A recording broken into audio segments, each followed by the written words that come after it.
কি উপায় হবে আমার মরণে কি উপায় হবে আমার কবরে কি উপায় হবে আমার কবরে সাথী নাই রে বাতি নাই রে কবরে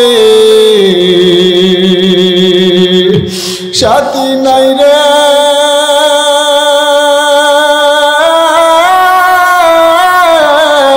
বাতি নাই রে কবরে বাগার কোন জায়গা নাই রে সেই ঘরে বাগার কোন জায়গা নাই রে সেই ঘরে সাপে কাটবে গুসু মারবে কবরে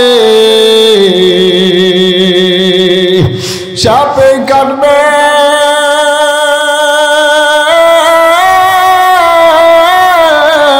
গুসু মারবে কবরে আগুন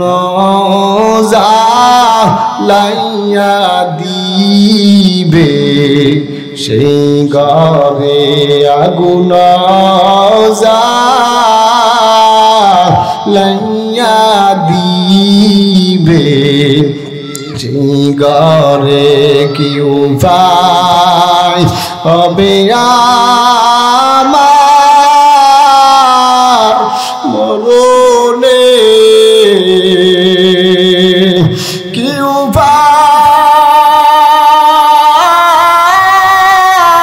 উপায় হবে আমার মরণে কেমনি থাকব অন্ধকার কবরে কেমনি থাকব অন্ধকার কবরে আল্লাহ তুমি মাহফিলকে কবুল করে নাও ইয়া আইয়ুহাল্লাযীনা আমানু ইসবিরু ওয়া সাবিরু ওয়া রাবিতু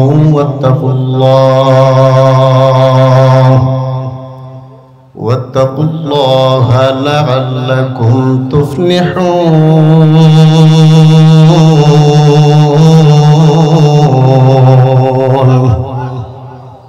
হে আমার ইমানদার বান্দা বান্দিগণ অবশ্যই অবশ্যই সফলতা আসবে আমি আল্লাহ চারটা আদেশ করলাম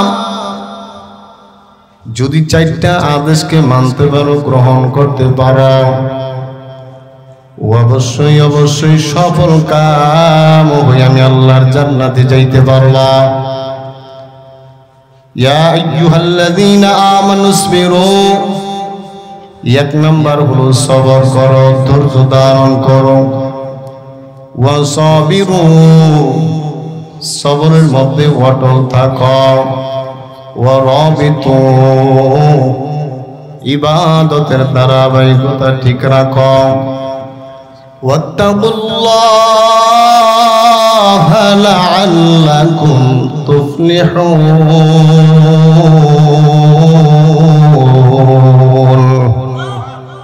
সফল মুমিন হয়ে যাইবা আল্লাহকে ভয় করো বলেন এই আয়াতের মধ্যে আল্লাহ কয়টা নসিহত করেছেন কয়টা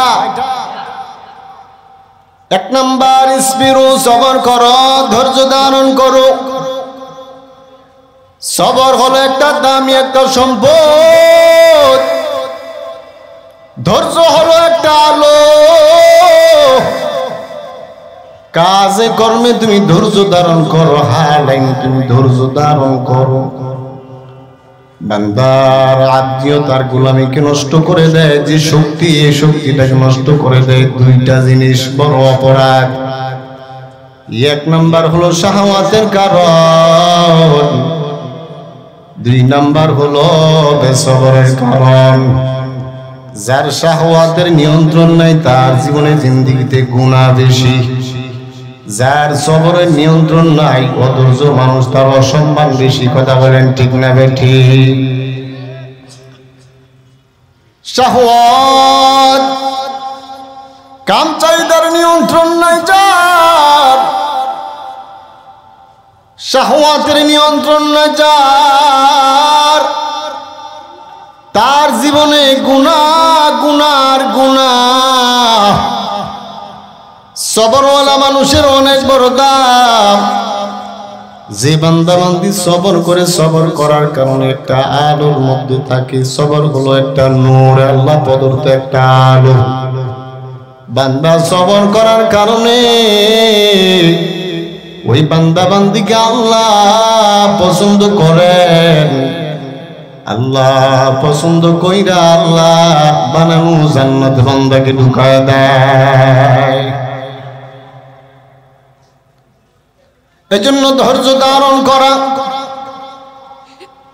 এই পৃথিবীর জমিনের ভিতরে নবী রাসূলগণ এসেছিলেন, পয়গম্বর রাসূল আরবীরা এসেছিলেন। সমস্ত নবী রাসূলগণের ধৈর্য ছিল কি ছিল না বলেন? কত ধৈর্য! পয়গম্বর ইব্রাহিম নবীকে আল্লাহ তাআলা 120টা পরীক্ষা করেছেন। একটা নয়, দুইটা নয়, ইব্রাহিম নবীকে 120টা পরীক্ষা করেছেন।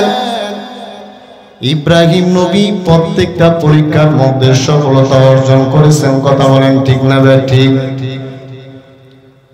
পক্ষান্তরে নমরুদ বড় জালেম, ধৈর্য নাই। যার কারণে নমরুদের বেয়াজ্জতি আর বেয়াজ্জতি অসম্মান। ইব্রাহিম নবীর নামটা যখন মানুষ নেয় সম্মানের সাথে নেয়, নমরুদের নামটা নিলে সবাই নাউযুবিল্লাহ পড়ে বলে আল্লাহর পক্ষ থেকে তার উপর লানত গজব। কথা বলেন ঠিক না ঠিক? নবী রাসূলগণ ধৈর্য ধারণ করেছেন, এই জন্য আল্লাহর কাছে অনেক বেশি দাম। বেঈমান মুশরিক কাফেরদের কোনো ধৈর্য নাই, আল্লাহর কাছে দাম নাই। আমাদের আদি পিতা আদম আলাইহিস সালামের সম্মান অনেক বেশি, ধৈর্য ছিল বেশি। আল্লাহ তাআলা বললেন, ও আদম তুমি ফেরেশতাদেরকে সালাম দাও। আদম নবী আল্লাহ আদেশ করা মাত্র মুহূর্তের মধ্যে ফেরেশতাদেরকে সালাম দিলেন, আসসালামু আলাইকুম ওয়া রাহমাতুল্লাহ। ইবলিসকে ডাক দিয়া বললেন, আল্লাহ ইবলিস তুমি আদমকে সিজদা করো। ইবলিস কয় না না না, আদম মাটির তৈরি, আমি কইলাম আগুনের তৈরি, কেমনে সিজদা করব না। অহংকার।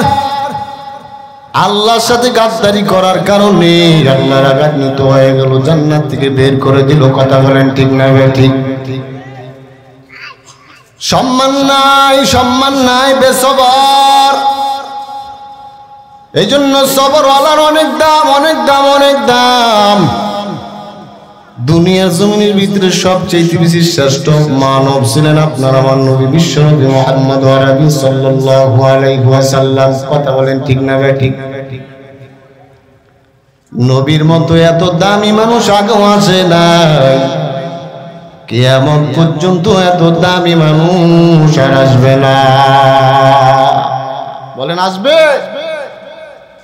আমার নবী হলো শ্রেষ্ঠ মানুষ, কোন সন্দেহ আছে? আল্লাহর নবীদের এত ধৈর্য, দুনিয়ার সমস্ত নবী রাসূল সমস্ত মানুষের ধৈর্যগুলা যদি একত্রিত করা হয়, এই তিনি আপনার আমার নবী বিশ্ব নবী মুহাম্মদ আরবি সাল্লাল্লাহু আলাইহি ওয়াসাল্লামের দরজার ওজন অনেক বেড়ে যাবে। এই নবী উম্মত হয়ে খুশি না বেজার? কেমন ধৈর্য আমার নবীর, কেমন ধৈর্য! তাইফের জমিনের মধ্যে আমার নবীকে রক্তাক্ত করে ফেলাইল। নবীজি আপন 3 ভাইকে দাওয়াত দিতে গেলেন। আল্লাহর নবীজি কাফের মুশরিকদেরকে দাওয়াত দিতে গেলেন। ইবনে মাসউদ, হাবিব, আব্দে ইয়ানিল 3 ভাইকে যখন দাওয়াত দিল, পয়গম্বরের দাওয়াতটা তারা গ্রহণ করল না। দাওয়াত গ্রহণ না করিয়া আল্লাহর পয়গম্বর রাসূল আরবিকে অসম্মানী করলেন, বেইজ্জতি করলেন। ছোট ছোট বাচ্চাদেরকে লালায় দিলেন। ছোট ছোট বাচ্চাদেরকে বললেন এটা হলো পাগল, এই পাগলকে তোমরা পাথর মারতে থাকো। জোরে বলেন নাউজুবিল্লাহ। ছোট ছোট বাচ্চারা আল্লাহর নবীজির পাথর মারে। নবীজির পালিত সন্তান যায়েদ নবীজির সামনে দাঁড়াইয়া কয়, বেঈমানের দল, সাবধান সাবধান, আমার নবীজিরে পাথর মারবা না। যত পাথর মারো আমি যায়েদের গায়ে মারো, আমার নবীজিরে আঘাত করবো না, মারবা না। আল্লাহর নবীজিরে আর পুরো পাথর মারলেন। যায়েদ বুকটা পেতে দিল। নবীজিরে পাথর মারা বন্ধ নাই। নবীজি রক্তাক্ত হয়ে গেল। আল্লাহর পয়গম্বর বিশ্ব নবী সময় মতো জিবরাইল আমিন চলে আসলো। নবী গো, আল্লাহ কিন্তু সব দেখছে। বেঈমানের বাচ্চারা আপনারে পাথর মারে। আপন 3 ভাই, 3 ভাইকে আপনি দাওয়াত দিছেন, এই দাওয়াতের কথা আল্লাহ শুনছে। ও নবী, তারা দাওয়াত গ্রহণ করে নাই গো নবী। দাওয়াত গ্রহণ না করি আপনারে বেইজ্জতি করছে গো নবী। পাহাড়ের রক্ষণাবেক্ষণ ফেরেশতা পাঠিয়ে দিল আল্লাহ তাআলা আমার সাথে। পাহাড়ের ফেরেশতাকে বলেন, আপনি যেটা বলেন এটা আপনার ওই পাহাড়ের ফেরেশতা শুনবে। পাহাড়ের ফেরেশতা ডাক দেয়, কোন নবী আমার, আল্লাহ আমাকে বলছেন, আল্লাহ আমাকে হুকুম করেছেন আপনি যেটা বলেন সেইটা আমি আজকে করব। এই যে তায়েফের বড় বড় 2টা পাহাড় দেখা যায়, 2টা পাহাড় বেঈমানদের উপর ছুঁড়ে মারবে। নবীজি আমার ডাক দিয়া কয়, ও ফেরেশতা ভাই জিবরাইল আমিন, না না না, এইটা তুমি ভুলও করিও না। কারণ এই বেঈমানের মানুষ, এই বেঈমানের বাচ্চারা আমারে চিনে নাই, আমারে জানে নাই, আমারে বুঝে নাই। যদি তারা আমারে চিনতো, তারা বুঝতো, তাইলে কোশ্চিনকালও আমাকে পাথর মারতো না। আজকে এই জায়গার ভিতরে তাদের কানে কালিমার দাওয়াত আমি পৌঁছায় দিলাম, তারা মানে নাই। পরবর্তী যারা প্রজন্ম আসবে একদিন না একদিন কালিমার সুশীল ছায়া তলে আশ্রয় গ্রহণ করবে। মুকন সুস্তি নামাজে পঞ্জে গানা, ফাওয়াইলুল লিল মুসাল্লিন আল্লাযীনা মুমিনারা ইনামাজ ইমদাদে দাদ ইস্তাগীনু আয়াতে কুরআন বখা আয়াতে কাদ আফলাহা রায়াদকুন কৌরকুন দারদিল মানি সদুরা। আপনার আমার যদি পাথর মারতো তাহলে আপনি আমি কি করতাম বলে? আপনার একটা থাপ্পড় মারলে আপনি 3টা মারেন। সামান্য একটু কথা কাটাকাটি করে মুহূর্তের মধ্যে মানুষ হত্যা করা হয়। কথা বলেন ঠিক না ঠিক? এটা আর কিছু না, কিছু না। এটা হলো শুধু একমাত্র বেসবর ধৈর্য না থাকার কারণ। আল্লামা যায়েদ নবীদের ধৈর্য পরীক্ষা করেন, তাওরাতের বড় হাফেজ। আল্লামা যায়েদ কিছু টাকা দিস, নবীজির কিছু টাকা দিয়া কয়, ইয়া রাসূলুল্লাহ, ইয়া হাবিবাল্লাহ, আগামীকাল ঠিক 9 থেকে 10টায় আসবো, আইসে আপনার থেকে টাকার বিনিময়ে বাইতুল মাল থেকে খেজুর নিয়ে যাবো। সুবহানাল্লাহ। কি নিয়ে যাবে? খেজুর। খেজুর। টাইম আসার আগে আল্লামা যায়েদ মসজিদে নববীর মধ্যে হাজির হয়ে গেল। আল্লামা যায়েদ মসজিদে নববীতে প্রবেশ করার পর নবীজির সামনে এসে নবীজির কালার ধরছে। কালার, নাউজুবিল্লাহ বলতেন না। নবীজির সাথে আছেন হযরত ওমর ফারুক রাদিয়াল্লাহু তাআলা আনহু, আবু বকর সিদ্দিক রাদিয়াল্লাহু তাআলা আনহু, মজলিস বড় সাহাবায়ে কেরাম।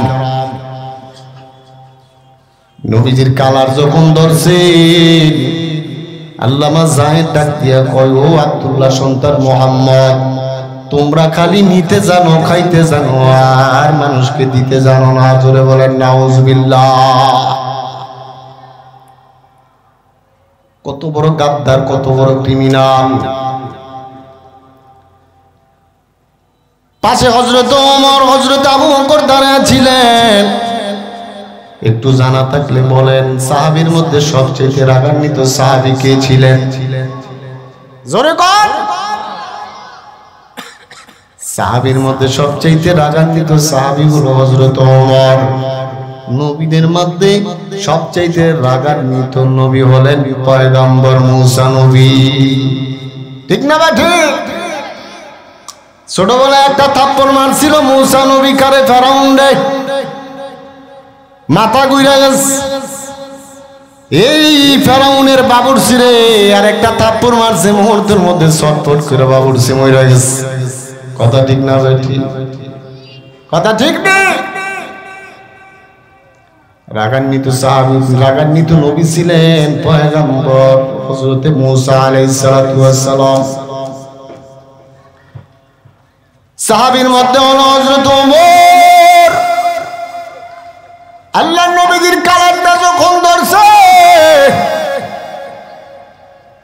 ওমরে ফারুক রাদিয়াল্লাহু তাআলা আনহু তলোয়ারটা বাইর কইরা ওই বেঈমান যায়েদের কলার দুইটা কয়, যায়েদ রে, এই মুহূর্তে থেকে যদি আল্লাহর পয়গম্বর নবীজির ইজাজত জরুরত না হইতো, তাইলে এই মুহূর্তের মধ্যে তোর কল্লাটা 2 টুকরা করে ফেলতাম। এর নাম হলো হযরত ওমর। وقال النبي صلى الله عليه وسلم لو كان بعدي نبي لكان عمر। পয়গম্বর রাসূল আরবি বলেন, আমার পরে যদি কেউ নবী হতো তাইলে হযরতে ওমরকে আল্লাহ নবী হিসাবে কবুল করে নিতেন। হযরত ওমর কেমন ছিলেন? হযরত ওমর এমন, হযরত ওমরের কথা মতো আল্লাহ তাআলা কোরআনের 21 জায়গায় কোরআনের আয়াত নাযিল করেছেন। বলেন সুবহানাল্লাহ। কয় জায়গায়? 21 জায়গায়। আল্লাহ তাআলা খুশি হইয়া হযরত ওমরের কথা মতো 21 জায়গায় কোরআন আয়াত নাযিল করছে। পয়গম্বর রাসূল আরবির যখন কলার ধরছে, ওমর যায় কয়, আগুন তো যায়, নবীদের ইজাজত যদি জরুরত না হইতো রে বেঈমান, এখন এই মুহূর্তে তোর কল্লাটা আমি ওমর 2 টুকরা করে ফেলাইতাম। কিছুক্ষণ আগে আল্লাহর পয়গম্বর হাসতেছিলেন, মুস্কি মুস্কি হাসেন যখন কালার ধরছেন। যায়েদের কালারটা যখন ধরছে, আল্লাহ নবী এবার বেজার হয়ে গেল, নবীজির চেহারাটা লাল হয়ে গেল। ওমর, আগুন তো মেহমান আমার কাছে টাকা পায়, তোমার কাছে তো পায় না। আমি রাসূলুল্লাহর কালার ধরছি, তোমার কালার তো ধরে নাই, তুমি কেন এই আগুন তোর আল্লামা যায়েদের কালারটা ধরলা? আমাকে একটু বলো। আগুন তো আমার কাছে টাকা পায়, টাকার যা কারণে আমার কাছে আসার পরে আমার কালার ধরছে। ওমর আমার দিকে যায় টাকা পায়, টাকার বিনিময়ে আমি বলছিলাম কিছু খেজুর আমি দিয়ে দেব। এবার আল্লামা যায়েদকে বাইতুল মাল থেকে খেজুর দিয়ে দেয়। ওমর আল্লাহর রাসূলের কথা মতো যায়েদের হাতটা ধইরা বাইতুল মাল নিয়ে গেল। বাইতুল মাল যাওয়ার পরে আল্লামা যায়েদ ডাক দিয়া কয়, ওমর রে, ও ওমর,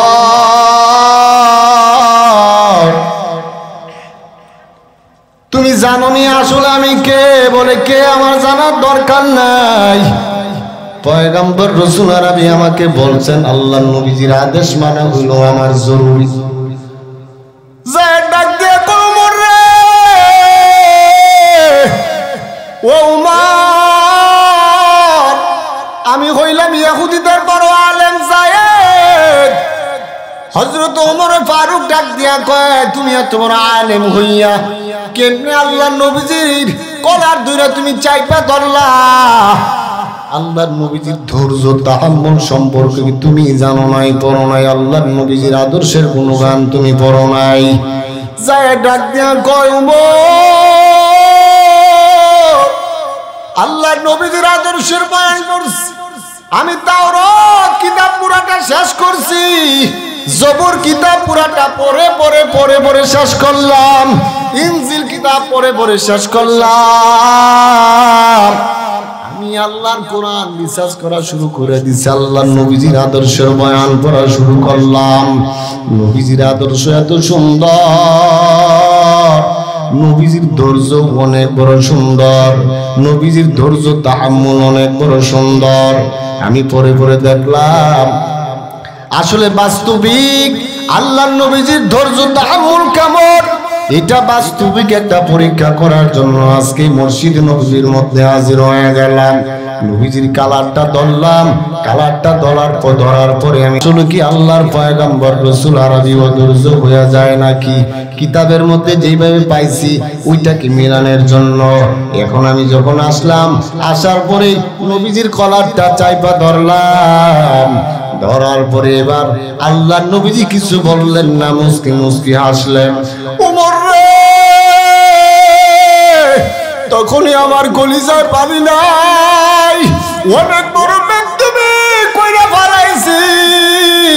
আমি সবর আর তাহাম্মুল পরীক্ষা করার জন্য আসছিলাম, বাস্তবিক মিলে গেছে। ওমর এখন তুমি আমার এই মুহূর্তের মধ্যে পড়ায় দাও লা ইলাহা ইল্লাল্লাহু মুহাম্মাদুর রাসূলুল্লাহ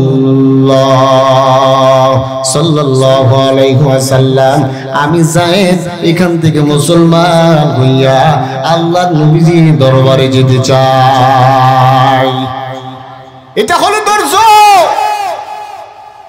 বিশ্ব নবীর ধৈর্য হলো এটা। নবীজির কথা শুইনা শত বেদিন কালিমা পড়ে মুসলমান হইছে। কথা বলেন ঠিক না ভাই? ঠিক। ইয়া আইয়ুহাল্লাযীনা আমানু ইসবিরু ওয়া সাবিরু ওয়া রাবিতু ওয়াত্তাকুল্লাহা লাআল্লাকুম তুফলিহুন। হে আমার ইমানদার বান্দা বান্দিগণ, ইসমিরু, সবর করো, ধৈর্য ধারণ করো। কোন জায়গায় ধৈর্য ধারণ করবা? আল্লাহর নবীজি বলেন কোন জায়গায় ধৈর্য ধারণ করবা? বলে 3 জায়গায় ধৈর্য ধারণ করো। কয় জায়গা বলেন? জোরে বলেন, কয় জায়গায়? 1 নাম্বার হলো সবরে আলা তাআ, আল্লাহর গোলামি করো, ইবাদত করো, ধৈর্যের সাথে তুমি ইবাদত করো। 2 নাম্বার হলো সবরে আনিল মাসিয়াত, গুনার কাজ থেকে নিজেকে বাঁচানোর ব্যাপারে ধৈর্যের সাথে নিজেকে বাঁচায় রাখো। 3 নাম্বার হলো সবরে আনিল মুসিবাত, মুসিবত আল্লাহর পক্ষ থেকে আসবে, যত মুসিবত আসে মুসিবতের মোকাবেলা করে ধৈর্য ধারণ করো। বলেন সুবহানাল্লাহ। 1 নাম্বার হলো ইসবিরু, সবর করো, ইবাদতে সবর করো। তার মানে আমি যখন ওযু করব আমার ওযুটা যেন ধৈর্যের সাথে হয়। আমি যখন আপনাদের সামনে বয়ান করতেছি আমার বয়ানটা যেন ধৈর্যের সাথে হয়। আমি হজ্জে বাইতুল্লাহ শরীফ গিয়া লাব্বাইক আমার লাব্বাইকটা স্থির ভাবে রিল্যাক্স ধৈর্যের সাথে যেন হয়। এই যে সামনে মাহে রমজান আসতেছে, রোজা রাখতে গেলে আমাদের কষ্ট হবে, কাজে ধৈর্যের সাথে তুমি রোজা রাখো। 5 ওয়াক্ত নামাজ পড়ো, ধৈর্যের সাথে তুমি আদায় করো। এ বান্দা তুমি যখন নামাজের মধ্যে দাঁড়াইবা, তুমি নামাজের ভিতরে দাঁড়াইলে রিল্যাক্স, তোমার কিয়ামটা ধৈর্যের সাথে করো। 2 নাম্বার হলো তুমি রুকুটা ধৈর্যের সাথে করো। তুমি যখন সিজদায় যাইবা তুমি ধৈর্যের সাথে আদায় করো। তোমার উপর যত আল্লাহর বন্দেগী আছে প্রত্যেকটা বন্দেগী ধৈর্যের সাথে আদায় করো। বলেন সুবহানাল্লাহ। আজকে তো আমাকে ধৈর্য নাই, কারো ধৈর্য নাই। মসজিদে ঢুকার পরে কোনো মতে ঢুকলাম, অনেকে অপেক্ষায় থাকে কখন জামাত শুরু হইব। কথা ঠিক না বেটে? 2-1 মিনিট আগে মসজিদে ঢুকে আবার এই মানুষগুলোই আবার সবার আগে কি এর সুন্নত ছাড়াই মসজিদ থেকে বের হয়ে যায়। কথা বলেন ঠিক না বেটে? এরা হলো কিছু মুসল্লি আছে সাপ্তাহিক, আবার কিছু মুসল্লি আছে মাসিক, কিছু আছে বার্ষিক। কথা বলেন ঠিক না বেটে? যারা কন্টিনিউ 5 ওয়াক্ত নামাজ পড়ে এরা ইমাম সাহেবের ভুল ধরার চেষ্টা করে না। যারা সপ্তাহে মাসে আসে এরা ইমাম সাহেবের ভুল ধরার জন্য বসে থাকে। কথা বলেন ঠিক না বেটে? হুজুরের সূরাটা একটু লম্বা লয়ে নিস, হুজুরের জুমার বয়ানটা একটু লম্বা করে বলেছে, হুজুরের মুনাজাতটা একটু লম্বা দিচ্ছে। বলে কি বলে না? কথা বলেন। এটা অধৈর্য। এ মুসলমান ইমানদার আল্লাহর গোলাম, নবীজি বলে 1 নাম্বার ধৈর্য ধারণ করো, ইসবিরু ইবাদতে ধৈর্য ধারণ করো, ধৈর্যওয়ালা নামাজ পড়ো। হাজি ইমদাদুল্লাহ মুহাজিরি মক্কি রহমাতুল্লাহ আলাইহি সাইয়্যিদুত তায়েফা যাকে বলা হয়, ভারতবর্ষের মধ্যে এত বড় আলেম, আল্লাহ পাক রব্বুল আলামিন তাসাউফের সনদ যারে দিয়ে হেফাজত করছেন তিনি আর কেউ না, তিনি হলো হাজি ইমদাদুল্লাহ মুহাজিরি মক্কি রহমাতুল্লাহ আলাইহি। জোরে বলেন সুবহানাল্লাহ।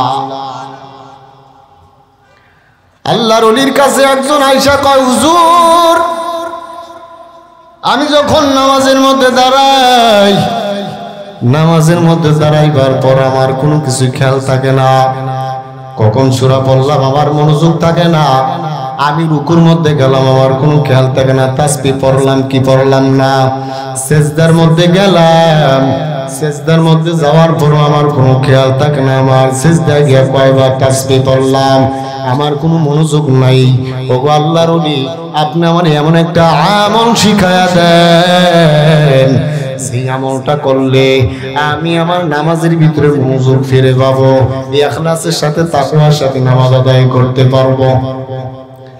হাজি ইমদাদুল্লাহ মুহাজিরি মক্কি রাহমাতুল্লাহ আলাইহি এবার সবক দিচ্ছেন, আমল দিচ্ছেন। ও বাবা আমি বুঝতে পারছি তোমার কোন জায়গায় দুর্বলতা আছে। ও বাবা মনে হয় তোমার ওযুটা পূর্ণাঙ্গ হয় নাই, তোমার ওযুটা যদি পূর্ণাঙ্গ ওযু হইতো তাইলে তোমার নামাজটা সুন্দর হয়ে যাইত। রিল্যাক্স ধৈর্যের সাথে ওযু করবা, রিল্যাক্স ধৈর্যের সাথে ওযু করবা, ধৈর্যের সাথে ওযু করবা, ধৈর্যের সাথে ওযু করার পরে মসজিদে আসবা, দেখবা তোমার মনোযোগ বাইরে গেছে। এই জন্য পয়গম্বর রাসূল আরবি প্রত্যেক সময় আল্লাহর কাছে দোয়া করতেন, আল্লাহ ও আল্লাহ পূর্ণাঙ্গ ওযু দান করেন, আপনি আমাকে পূর্ণাঙ্গ নামাজ দান করেন, পূর্ণাঙ্গ ওযু দান করেন, আল্লাহ আমাকে পূর্ণাঙ্গ নামাজ দান করেন। বলেন সুবহানাল্লাহ। মুসলমান ইমানদার আল্লাহর গোলাম,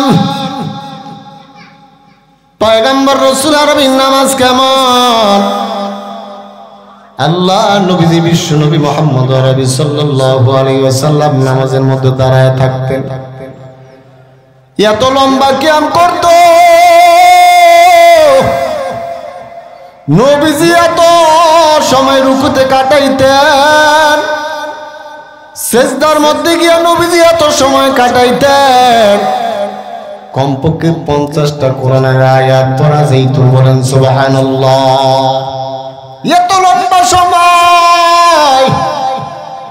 এত লম্বা সময় কিয়াম করতেন, রুকু করতেন, সেজদা দিতেন।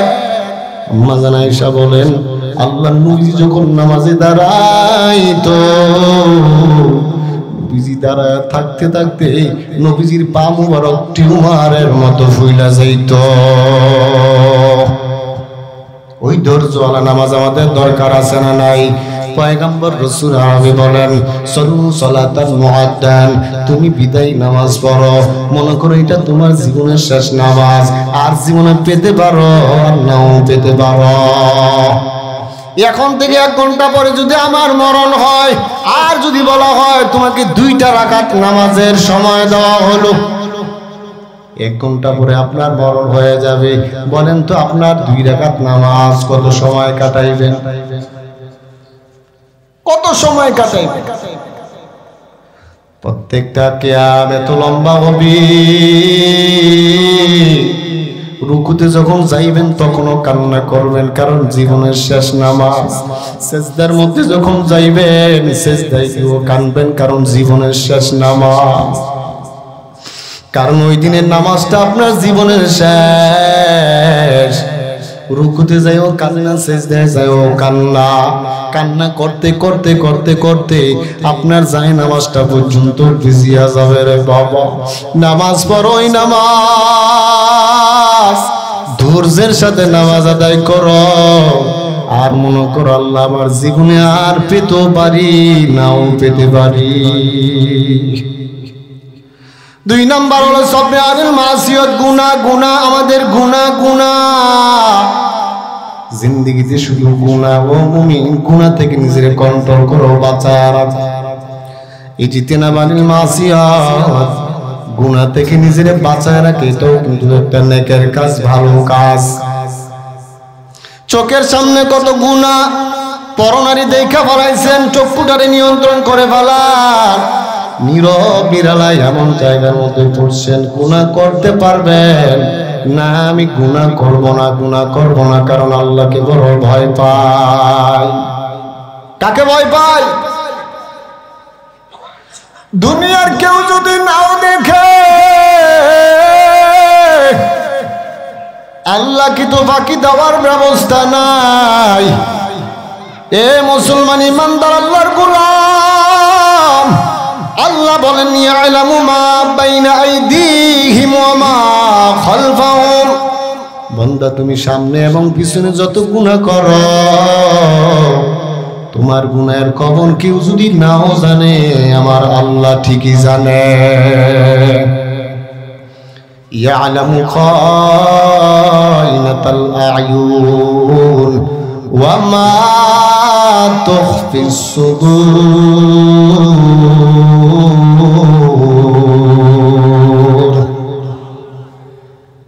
এই চোখ দিয়ে যে গুনাহ করো, চোখের গুনাহ আল্লাহ দেখেন। হাত দিয়ে যে গুনাহ করো, গুনার খবর কিন্তু আল্লাহ জানেন। আল্লাহকে ফাঁকি দেওয়ার কোনো সুযোগ নাই, কোনো উপায় নাই। এই এলাকার যুবক, আমি তো তোমাদের এলাকার একটা সন্তান। ও যুবক ভাই, ও বৃদ্ধ বাবা, যে পর্দার আম্মা জানেরা, প্রতিদিন মানুষ মরিয়া যায়, এমন কোনো দিন বাকি নাই মানুষের মরার খবর নাই। ঘুমের ঘরে মানুষ মরিয়া যায়, স্ট্রোক করে মানুষ মরিয়া যায়, ক্যান্সারে আক্রান্ত হয়ে মানুষ মরিয়া যায়। আপনার আমার কত সুখের চিন্তা, কত সুখ আপনার আমার জীবনে, কত চিন্তা খেয়াল আপনার আমার ভিতরে। একটা বাড়ি করবো, একটা ঘর করবো, একটা বিল্ডিং করবো রে বাবা। গত কয়েকদিন আগের খবর, ভিডিওটা দেখে চোখের পানি আর ধরে রাখতে পারলাম। ওই মানুষগুলা দেখেও আল্লাহর বান্দারে কান্না করে। আরে কয়েকদিন পরে বাড়িতে যাবে, বিবিরে দেখবে, মায়ের দেখবে, সন্তানের দেখবে। আল্লাহর বান্দা চলে গেল। ও যুবক ভাই, কয়দিন বাঁচবা বলো? যদি এখন মরণ হয়ে যায় অন্ধকার কবরে পইরা থাকবে একলা, যেখানে আলো নাই বাতি নাই শাদি নাই কোন নাই তুমি নাই রে বাবা। কেমনে একটু চিন্তা করো ওই কবরটার ময়দানে কেমনে থাকবা। এখন চক্ষুটা বন্ধ করা বলো মালিক এখন আমার মরণ হয়ে গেছে, আমি অন্ধকার কবরে, ও আল্লাহ আমার জানে কি উপায় হয়। এ জীবনে হাতের দ্বারা কত গুনাহ করলাম, আমার পায়ের দ্বারা কত গুনাহ করলাম, মানুষের উপর কত জুলুম করলাম, কত অত্যাচার করলাম, অনবিচার করলাম রে বাবা। এখন যদি আমার মরণ হয়ে যায় আমার জানি কি উপায় হয় সেটা বলা যায় না। ওই দুনিয়ার জমিনের ভিতরে অন্ধকার ঘরের ভিতরেও থাকা যায়, কোনো বিপদ আসলে আগুন লাগলে ঘর থেকে বের হওয়া যায়। একবার যদি অন্ধকার কবরের মধ্যে পড়িয়া যাও, কবর নামক বাক্সের মধ্যে যদি একবার পড়িয়া যাও আর উঠার কোনো সুযোগ নাই রে, উপায় নাই রে বাবা। কি উপায় হবে তোমার? একটু চিন্তা করে গুনাহ নিয়ে গেলে একটা নয় দুইটা নয় 1 থেকে 99টা সাপ তোমার কবরে দেওয়া হবে। ওই কবরের ময়দানে জাহান্নামের আগুন জ্বালায় দেওয়া হবে।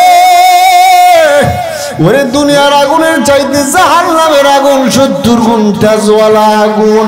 দুনিয়ার আগুন তোমার হাতের মধ্যে লাগলে হাতটা মুহূর্তের মধ্যে জ্বলিয়া যায় রে বাবা, তোমার পায়ের মধ্যে লাগলে পাওটা মুহূর্তের মধ্যে জ্বলিয়া যায়, মাথার মধ্যে লাগলে মাথা জ্বলিয়া যায়। জাহান্নামের আগুন দুনিয়ার আগুনের চাইতে 70 গুণ তেজওয়ালা আগুন। বলো কেমনে সহ্য করবা? ওরে জাহান্নামের আগুন যদি তোমার গায়ের মধ্যে একবার লাগিয়া যায়, সর্বপ্রথম তোমার কলিজাটা বুনা হয়ে যাবে। সহ্য করতে পারবা না রে যুবক, আসো আমরা তোমাদেরকে ডাকি, আমরা উলামায়ে কেরাম তোমাদের দুশমন না। ও এলাকার যুবক, উলামায়ে কেরাম তোমাদের হাতে ধরে তোমাদের পায়ে ধরে তোমাদেরকে বুঝায়। কারণ উলামায়ে কেরামের একটাই কথা বাবা, নিজে জাহান্নামের আগুন থেকে বাঁচা, পরিবার পরিজন সবাইকে জাহান্নামের আগুন থেকে কিভাবে বাঁচানো যায়, সমাজটাকে কিভাবে জাহান্নামের আগুন থেকে বাঁচানো যায়। মসজিদের ইমাম সাহেব সুদের বিরুদ্ধে বয়ান করে তোমার গায়ে লাগে বাবা, লাগাটা তুমি কষ্ট মনে করিও না। ঘুষের বিরুদ্ধে বয়ান করে তোমার গায়ে লাগে, তুমি কষ্ট মনে করিও না। নামাজের পক্ষ নিয়ে কথা বলে তুমি নামাজ পড়ো না, তোমার কোন কষ্ট রাখিও না রে বাবা। উলামায়ে কেরামের শুধু একটাই খেয়াল, একটা চিন্তা, সেটা হলো উম্মতে মুহাম্মদ সাল্লাল্লাহু আলাইহি ওয়াসাল্লাম। উলামায়ে কেরামের উপরে যে জিম্মাদারি, উলামায়ে কেরাম হাতে ধরিয়া পায়ে ধরিয়া তোমাদেরকে বুঝায় একটাই কারণ, ছোট বাচ্চা যদি কোনো পানির কিনারায়, ওই পানির কিনারায় বসে পানির মজা পাইয়া খেলাধুলা করে, রাস্তার পাশে দিয়ে যদি কোনো একটা ব্যক্তি চলে যায়, ছোট বাচ্চাটারে যখন দেখবো কোশ্চিন কালো ছোট বাচ্চাটারে পানি থেকে না তুইলা যাবে না রে বাবা। ছোট বাচ্চাটারে যখন তুলবো, তোলার পরে ছোট বাচ্চাটা ওই আল্লাহর বান্দার চুলে ধরে টান মারে, এরকম ভাবে হাতের নখ দিয়া খানসি মারে, এরপর আল্লাহর বান্দা কিন্তু ছাড়ে না। কারণ আল্লাহর বান্দা জানে যদি এখানে পানির মধ্যে পড়িয়া যায়, টুপুর করে পড়লে কিন্তু মরিয়া যাবে। ছোট বাচ্চা কিন্তু জানে না।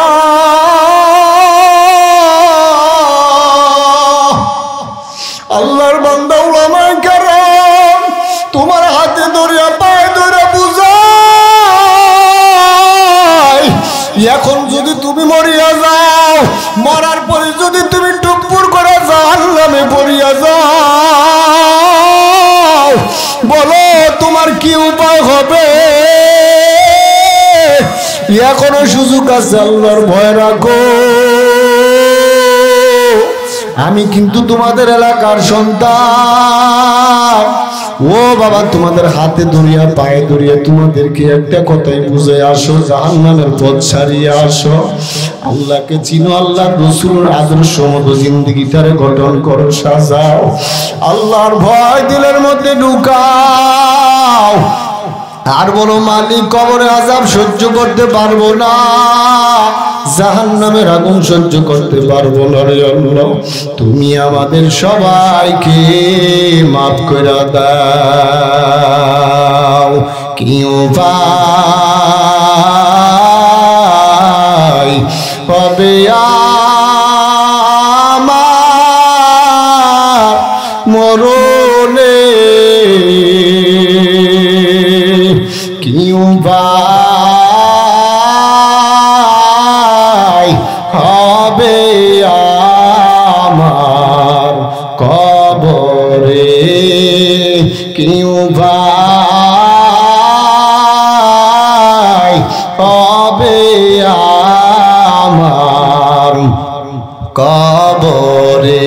সাথী নাই রে, বাতি নাই রে কবরে, সাথী নাই রে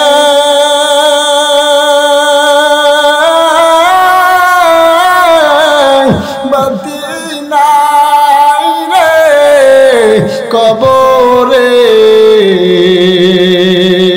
বাগার কোন জায়গা নাই রে সেই ঘরে, বাগার কোন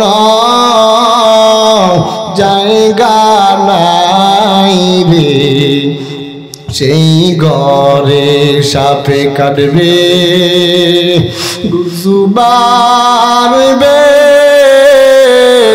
কবরে,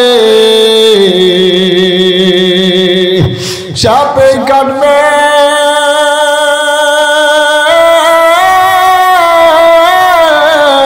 গুজু মারবে কবরে, আগুন জ্বালাইয়া দিবে সেই ঘরে, আগুন জ্বালাইয়া দিবে সেই ঘরে, কি উপায় হবে আমার মরণে, কি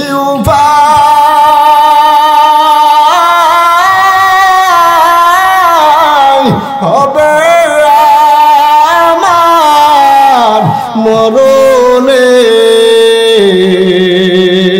কেমনি থাকব অন্ধকার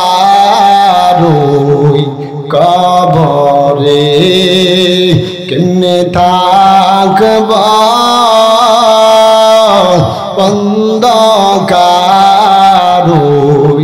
কবরে। আল্লাহ তুমি মাহফিলকে কবুল করে নাও। আল্লাহ, আমার মতো গুনাহগার আসমানের নিচে জমিনের উপরে কেউ নাই, আমার গুনাহের খবর কেউ জানে না। ও এলাকার বাবারা, যুবক ভাই, তোমাদের কাছে দোয়া চাই, আমার জন্য অন্তর খুলে একটু দোয়া করি। ওরে বাবা, আল্লাহ যেন আমাকে মাফ করে দেয়, আল্লাহ তাআলা যেন তাকওয়ালা ইখলাসওয়ালা বান্দা হিসেবে কবুল করে নেয়। আয় আল্লাহ, এই মজলিসকে কবুল করে নেন, মজলিসের সাথে যাদের সম্পর্ক সবাইকে মাফ করে দেন। আমার যুবক ভাইয়েরা অক্লান্ত পরিশ্রম করে জান্নাতের বাগান সাজাইছেন, আল্লাহ তাদের সবাইকে দিনের সাচ্চা খাদেম হিসেবে কবুল করে নেন। জোরে বলেন আমিন। ওয়া আখিরি দাওয়ানা আলহামদুলিল্লাহি রাব্বিল আলামিন।